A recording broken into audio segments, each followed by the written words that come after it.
কিসে রিজিক বাড়ে, কি করলে রিজিকে ভরপুর বারাকা হয়, রিজিকের চাবিকা ঠিক কোথায়, কোন পথে চললে রিজিকে ভরপুর বারাকা হবে, আমার জীবনে বরকত নেমে আসবে রিজিকে, এটা জানতে মনে যাচ্ছে না আমাদের? হ্যাঁ, কষ্ট হচ্ছে আপনাদের? কষ্ট হচ্ছে? তাহলে কি করলে রিজিকে ভরপুর বারাকা হয়, কি করলে আমার জীবনে ভরপুর বারাকা নেমে আসে, এই পয়েন্টটাতে আমরা একটু আলোকপাত করি।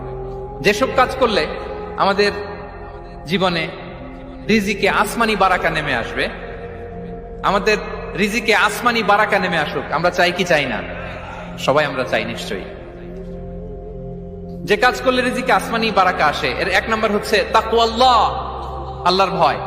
আল্লাহ তাআলা বলছেন, ওয়া মাইয়াত্তাকিল্লাহা ইয়াজআল লাহু মাখরাজা ওয়া ইয়ারযুকহু মিন হাইসু লা ইয়াহতাসিব, যে আল্লাহকে ভয় করে, যে আল্লাহ সচেতন, আল্লাহ তাকে মাখরাজ, মাখরাজ মানে কি জানেন? ওই যে এক্সিট লেখা না এদিকে, এই এক্সিটকে আরবিতে বলে মাখরাজ, মানে